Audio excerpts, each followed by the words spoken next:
السلام عليكم ورحمة الله وبركاته. اللهم صل وسلم وبارك على سيدنا محمد وعلى آله وصحبه أجمعين. اللهم صل وسلم وبارك عليك يا سيدي يا حبيبي يا رسول الله. يا صباح الفل يا صباح الورد يا صباح اللبن الحليب. تعالوا بقى النهاردة هنعمل حتة فطيرة كده لزوم الشتاء والسهرات والحاجات الجميلة كده.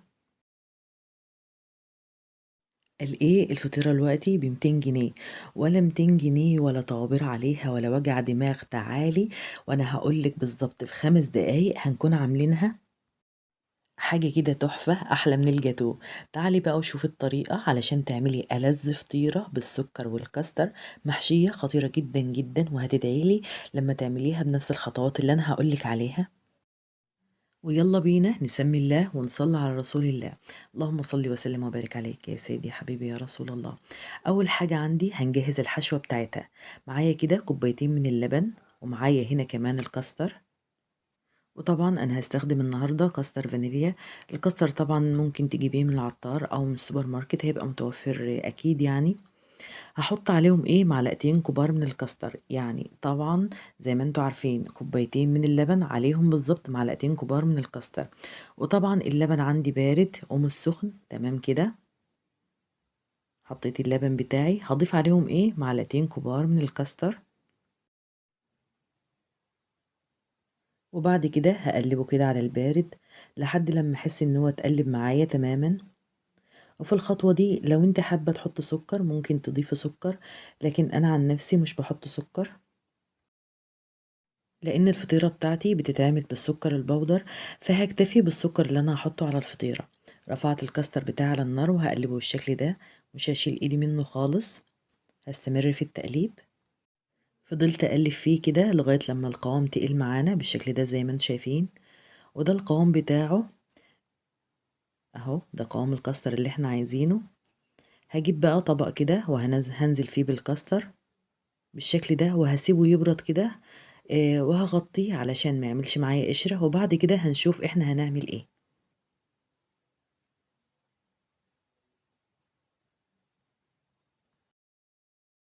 وهنشوف بقية مكوناتنا عبارة عن ايه. هجيب طبق كده وهنزل فيه بنص كوباية من السمنة السايحة. دي السمنة دي انا مسيحاها، عندنا نص كوباية من السمنة السايحة.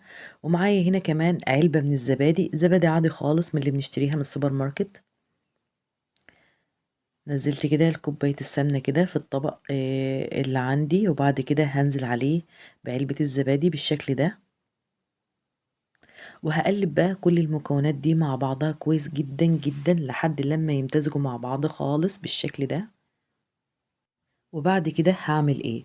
الخطوة دي مهمة جدا وبتدي كده للفطير بتاعنا، بتدي له هشاشة حلوة، وكمان بتخليه مورق زي الفطير بالظبط. هجيب كده معلقة صغيرة كده من البيكنج باودر، وهضيفها على المكونات اللي عندي كده. وهقلب بقى كل المكونات دي مع بعضها كويس جدا لحد لما تمتزج مع بعضها كويس جدا جدا. كده تمام، انا قلبت كل المقدار اللي معايا كده. هو شكله كده طبيعي يا جماعة، لما بيقطع معاكي كده اعرفي ان هو مظبوط 100%، تمام التمام. ومعايا هنا كمان دلوقتي لفة من الجلاش او تقريبا كده نص كيلو من الجلاش. وطبعا الكاستر بتاعي برد اهو، هسيبه كده على جنب. وهبتدي ان انا اشتغل في الجلاش بتاعي. هجيب الصينية بتاعتي وهدهنها دهنة كده من السمنة بالشكل ده زي ما انتم شايفين. وبعد كده هبتدي ان انا افرد الجلاش كده علشان اعرف اشتغل فيه.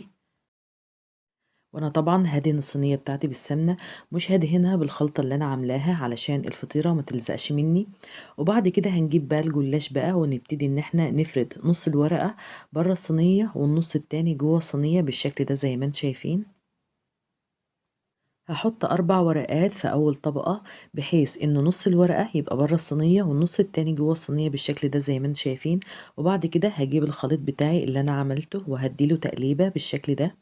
وبعد كده هدهن الجلاش بالخليط اللي أنا عملته بالشكل ده يا حبايب قلبي زي ما انتم شايفين.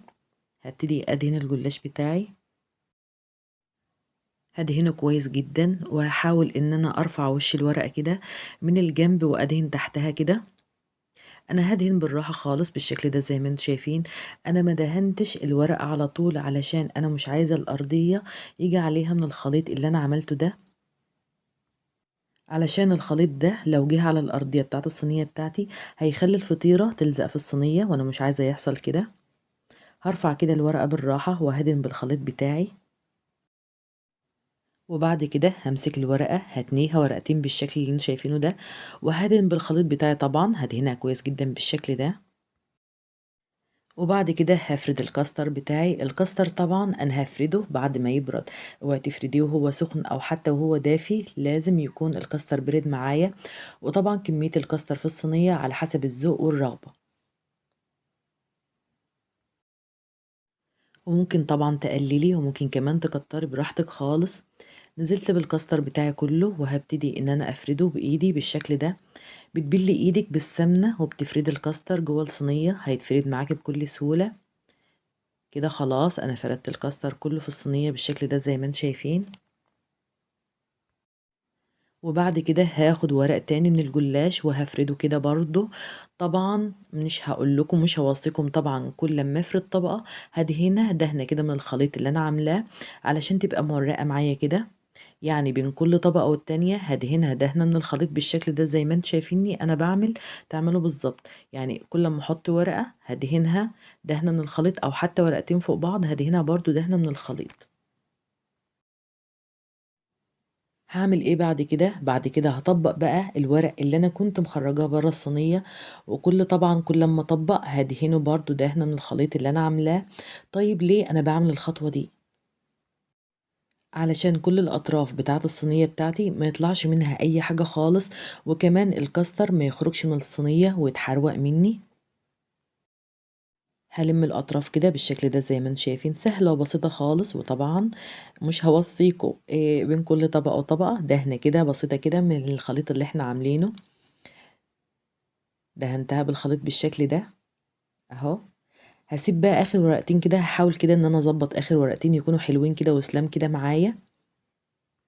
هاجيب بقى آخر ورقتين كده هاحطهم على الوش كده، وهاعمل إيه، هاساوي الصينية بتاعتي وهادخّل الورقة لجوّه كده علشان ألِم الجلاش بتاعي بالشكل ده زي ما أنتم شايفين، أنا بادخّل الجلاش كده لجوّه علشان ألِمّه كده على بعضه بالشكل ده، وهادهن برضه دهنة من الخليط اللي عندي. هادخّل الورقة بالشكل ده وهاساويها بإيدي كويس كده علشان شكل كده الفطيرة معانا يبقى مساوي. هادخّلها كده بالراحة ما تقلقيش خالص، هتتضبّط معاكِ بكل سهولة. هاساويها بإيدي كده وهانزل بقى بباقي الخليط اللي موجود معايا، وهادهن بقى وش الصينية بتاعتي أهو. نزلت عليها بقى ببقية الخليط اللي موجود معايا خلاص مش هاسيب فيه حاجة، وهادهنها دهنة كده حلوة بالشكل ده. كده يعتبر الفطيرة بتاعتي خلصت خلاص. هاسويها إزاي بقى، هاسويها بقى على درجة حرارة 190 درجة، تاني رف من تحت. وده شكلها في الفرن يا جماعة. باحطها كده على الشبكة في تاني رف، يعني بتكون قريبة كده من النار على درجة حرارة 190 درجة. وأول ما تتحمر معايا كده من تحت والاقيها إن هي بدأت إن هي تنفش معايا كده شوية باولع عليها الشواية كده من فوق لحد لما تحمر معايا. بصوا بقى يا جماعة ما شاء الله قمر قمر قمر، مورقة وجميلة وطرية وهشة كمان، اللي هيدوقها مش هيقول عليها جلاش خالص، بالعكس ده هيقول عليها أحلى فطير دمياطي. وهبدأ بقى أول ما تطلع من الفرن هحطها كده على طبق التقديم وهقطعها بالسكينة بالشكل ده زي ما انتم شايفين. وتعالوا بعد كده نشوف هنعمل ايه الخطوات الجاية. وطبعا لازم تقطعيها الأول قبل ما نرش عليها الحاجات بتاعتها. وطبعًا الفطيرة بتاعتي لغاية دلوقتي ما فيش فيها أي سكر خالص، فأنا جبت كده عندي كوباية من اللبن الدافي وهارُش عليها بالشكل ده. اللبن دافي والفطيرة طالعة سخنة من الفرن، هاسقيها بيها كده علشان تطرى معايا. وطبعًا علشان أنا مش حاطة سكر خالص هاعتمد بقى السكر البودر اللي أنا هاحطه على الفطيرة بتاعتي دلوقتي، بالشكل ده زي ما أنتم شايفين. وطبعًا الناس اللي بتحب الحاجة مسكّرة أكتر من كده، ممكن وهي بتحط الكاستر كده جوّه الفطيرة ترُش عليها رشة كده من السكر جواها، رشة من السكر البودر، وده طبعًا للناس اللي بتحب الحاجة مسكّرة. أنا بقى ما باحبش الحاجة مسكّرة أوي، فباعملها كده بالطريقة دي وبتطلع معايا مضبوطة 100%. رشيت عليها السكر البودر، وبعد كده حطيت عليها اللبن الدافي، وعندي هنا الزبيب والجوز هند. عندِك بقى أي مكسرات حُطّي عليها، اللي أنتِ حابة تحطّيه حطّيه، المتوفر عندِك حطّيه عليها. حطيت اللبن كده علشان السكر يدوب معايا كده في الفطيرة. بُصّوا يا جماعة ما شاء الله شكلها تحفة، تحفة بجد، واللي هيجرّبها أنا متأكدة إن هو هيدعي لي والله إن شاء الله. واللي هيدوقها مش هيصدّق إنها معمولة في البيت خالص، الطعم تحفة، الطعم زي برّه بالضبط بل يمكن تكون أحلى كمان. ما أخدتش مننا لا وقت ولا مجهود، في 10 دقايق هتكون خلصانة. وأنا كده خلاص خلّصت وصفة النهارده، يا رب، يا رب وصفة النهارده تكون عجبتكم، وما تنسوش بقى الشير واللايك علشان الفيديو بتاعنا يوصل لأكبر عدد من الناس، وهتوحشوني يا حبايب قلبي لغاية الفيديو الجاي، والسلام عليكم ورحمة الله وبركاته.